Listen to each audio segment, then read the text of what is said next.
पश्चिम बंगाल दौरे पर राष्ट्रपति के प्रोटोकॉल में हुई चूक के मामले में केंद्र सरकार ने एक्शन लिया। केंद्रीय गृह सचिव ने पश्चिम बंगाल के मुख्य सचिव को इस पूरे मामले में आज शाम 5 बजे तक एक डिटेल रिपोर्ट देने के लिए कहा है। आपको बता दें कि कल राष्ट्रपति द्रौपदी मुर्मू बंगाल दौरे पर थी, जहां उनके प्रोटोकॉल में बड़ी चूक हुई। कार्यक्रम की जगह अचानक बदली गई। साथ ही ना तो सीएम उन्हें रिसीव करने पहुंचे और न ही राज्य सरकार की तरफ से कोई मंत्री। पश्चिम बंगाल में राष्ट्रपति द्रौपदी मुर्मू के अपमान को लेकर पीएम मोदी ने ममता बनर्जी पर जमकर हमला बोला। दिल्ली में पीएम मोदी ने कहा कि ममता ने न सिर्फ राष्ट्रपति बल्कि लोकतंत्र की महान परंपरा का भी अपमान किया। टीएमसी के लोग सत्ता के अहंकार में डूबे हुए हैं। इनका अहंकार बहुत जल्द टूटने वाला है। दरअसल कल राष्ट्रपति बंगाल दौरे पर थी, जहां उनको रिसीव करने ना तो सीएम पहुंची थी और न ही सरकार का कोई भी नुमाइंदा उनके लिए पहुंचा।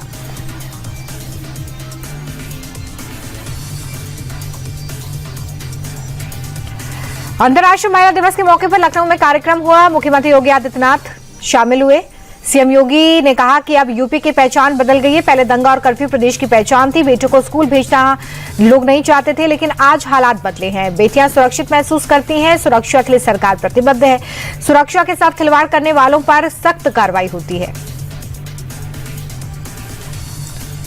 पंजाब के वित्त मंत्री हरपाल सिंह चीमा ने विधानसभा में वित्त वर्ष 2026-27 के लिए बजट पेश किया है, जो कि करोड़ों का बजट है। 2,60,04,33 करोड़ रुपए का ये बजट में सरकार ने मुख्यमंत्री माताएं बेटियां सत्कार योजना के तहत महिलाओं को हर महीने 1,000 और अनुसूचित जाति की महिलाओं को 1,500 रुपए देने का ऐलान किया है।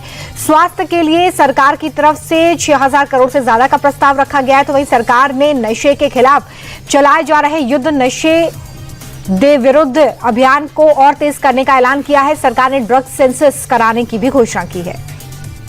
बिजनेसमैन अनिल अंबानी की मुश्किलें बढ़ती जा रही है। सीबीआई ने एक नया केस उन पर दर्ज कर लिया है। यह एफआईआर पीएनबी के चीफ मैनेजर की शिकायत पर हुआ है। एफआईआर के मुताबिक 2013 से 17 के बीच अनिल अंबानी ने रिलायंस कम्युनिकेशंस के अधिकारियों के साथ मिलकर 1,085 करोड़ की धोखाधड़ी की। बैंक ने आरोप लगाया है कि कंपनी ने फंड को जानबूझकर दूसरी जगह डायवर्ट कर दिया। नई एफआईआर में रिलायंस कम्युनिकेशंस, अनिल अंबानी, मजारी काकर समेत कई लोगों को आरोपी बनाया गया है। ईरान के रिवॉल्यूशनरी गार्ड ने बहुत बड़ा दावा कर दिया है। आईआरजीसी कह रहा है कि 24 घंटे में 200 से ज्यादा अमेरिकी सैनिक मारे गए हैं। ईरान ने बहरीन में अमेरिका के 5वें बेड़े पर 21 सैनिकों को मार गिराने का दावा किया है। साथ ही ईरान ने यह भी बताया कि फारस की खाड़ी में अमेरिकी तेल टैंकर को भी टारगेट किया गया। हालांकि अमेरिका से अभी तक कोई भी इसकी पुष्टि नहीं हुई है। श्रीलंका ने पहली बार ईरानी सैनिकों का वीडियो जारी किया है, जो वॉरशिप से बचाए गए। श्रीलंका ने ईरानी सैनिकों को अपने बंदरगाह पर शरण दी। अब इस पूरे रेस्क्यू का एक वीडियो जारी किया गया है। श्रीलंका नेवी ने बताया है कि IRINS बुशहर जहाज पर सवार 208 ईरानी कर्मियों में से 204 को कोलंबो बंदरगाह पर सुरक्षित पहुंचाया गया।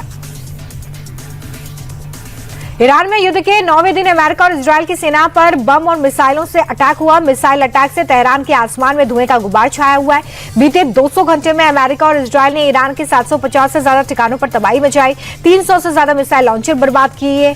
आईआरजीसी और बाजिस फोर्सेस के 600 से ज्यादा अड्डों को बम से बर्बाद कर दिया गया। खामेनेई समेत इस्लामिक रिजीम के 48 बेड़े कमांडर मारे गए हैं। जंग में अब तक 1300 से ज्यादा लोगों की जान जा चुकी है। तेहरान पर बीती रात मिसाइलों से कई जगहों पर अटैक हुआ है, जिससे आग की लपटें उठती दिखाई दी। आसमान लाल हो गया। इजरायली सेना ने तेहरान के पूर्वी और दक्षिणी पश्चिमी इलाके में कई जगहों पर अटैक किए। एक तेल रिफाइनरी के पास भी धुएं का गुब्बार दिख रहा है। ये हमले अमेरिकी राष्ट्रपति ट्रंप की धमकी के बाद हुआ। ट्रंप ने कहा था कि आसमान से कयामत बरसेगी, ईरान ने बहुत बड़ी तबाही का सामना करना होगा। इस तरह की धमकी ट्रंप की तरफ से कल ही दी गई थी। इजरायल की सेना ने पूरे ईरान में करीब 3,400 हमले किए हैं। दावा यह है कि 150 से ज्यादा ईरानी रक्षा प्रणालियों को निष्क्रिय कर दिया गया है। उधर राष्ट्रपति ट्रंप ने दावा किया कि अमेरिकी सेना ने 3 दिनों में 42 ईरानी नौसेना जहाजों को नष्ट किया है।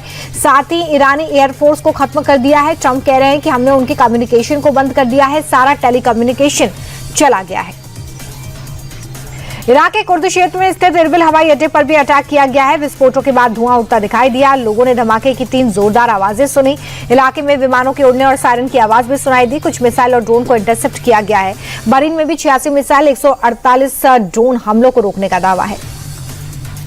ईरान ने पहले पड़ोसी देशों पर हमले को लेकर माफी मांगी और फिर अपने बयान से पलट गया। राष्ट्रपति ने पड़ोसी देशों पर हमला नहीं करने का ऐलान किया, लेकिन कुछ ही मिनटों बाद ईरान की तरफ से हवाई अड्डों पर अटैक किया गया। ईरानी सेना ने दुबई एयरपोर्ट पर शाहिद 130 से हमला किया एयरपोर्ट पर। इसके बाद अफरा तफरी मच गई और सभी फ्लाइट्स को कैंसिल करना पड़ा। हालांकि कुछ देर बाद इसका संचालन फिर से शुरू हुआ।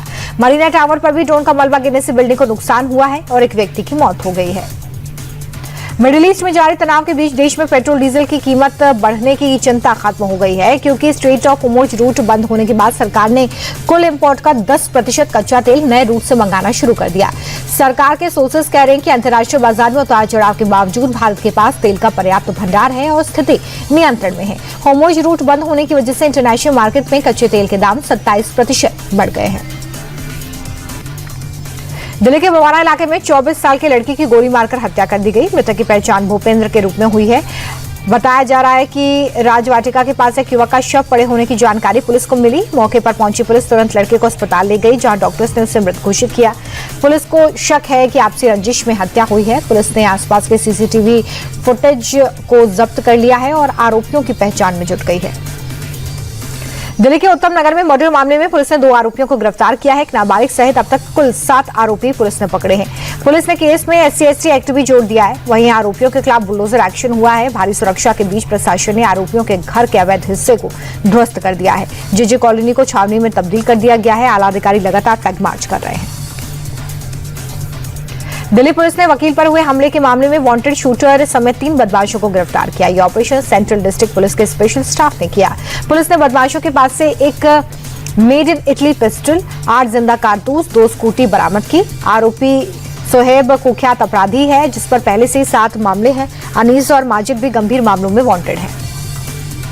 गुरुग्राम में लग्जरी कारों के शोरूम पर बाइक सवार 3 बदमाशों ने गोलियां बरसाई, जिससे पूरे इलाके में दहशत फैल गई। शोरूम के बाहर खड़ी बिल्डर की गाड़ी को निशाना बनाया। गोलीबारी के दौरान गाड़ी में बैठा ड्राइवर जख्मी हो गया। फायरिंग में शोरूम के साथ कई लग्जरी गाड़ियों के शीशे टूट गए हैं। शोरूम मालिक ने सेक्टर 37 थाने में शिकायत दर्ज करवाई है। आरोपियों की गिरफ्तारी के लिए तपिश दी जा रही है। गुजरात के सूरत में स्वामी नारायण मंदिर कैंपस के बाथरूम में 2 छात्राओं की डेड बॉडी मिलने से हड़कंप मच गया। रोशनी और ज्योत्सना नाम की दोनों लड़कियां कॉलेज के लिए घर से निकली थी। जब नहीं लौटी तो घर वालों ने खोजबीन की, जिसके बाद मंदिर के बाथरूम में उनकी लाश मिली। स्पॉट से एनेस्थीसिया की एक भरी हुई और एक खाली बोतल मिली है। दोनों के मोबाइल की जांच में यह पता चला है कि ChatGPT की मदद से सुसाइड कैसे करें पूछा गया था और गैलरी से भी कुछ फोटोज मिले हैं।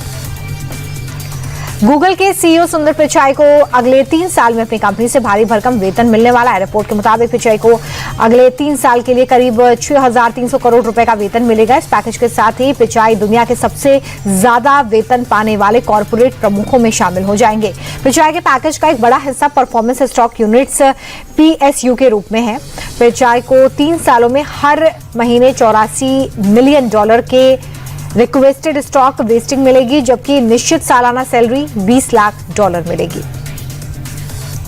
अंतर्राष्ट्रीय महिला दिवस पर दिल्ली से लेकर कोलकाता तक कई कार्यक्रमों का आयोजन हुआ है। दिल्ली में लोकसभा स्पीकर ओम बिरला ने ऑल वुमेन बाइक रैली को हरी झंडी दिखाई। बाइक रैली में बड़ी संख्या में महिलाओं ने हिस्सा लिया। महिला एवं बाल विकास मंत्रालय ने कर्तव्य पथ पर शक्ति वॉक का आयोजन किया। सिम रेखा गुप्ता इसमें शामिल हुई हैं। उधर कोलकाता में फिट इंडिया पिंक साइक्लोथॉन हुई, जिसमें कि खेल मंत्री मनसुख मांडविया शामिल हुए और बच्चों के साथ साइकिल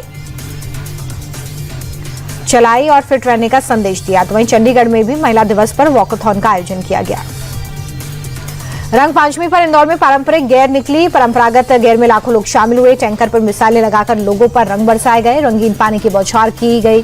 250 क्विंटल गुलाल और 25 टैंकर और मिसाइलों से लाखों लोग रंगों से सराबोर हुए। कंप्रेशर मशीनों से भी 100 से 200 फीट तक कई रंगों के गुलाल उड़ाए गए। बैंड बाजा, डीजे, भजन, नृत्य मंडलियों ने माहौल को खुशियों के रंगों से सराबोर कर दिया। उधर उज्जैन में भी निकली गेर में CM मोहन यादव शामिल हुए।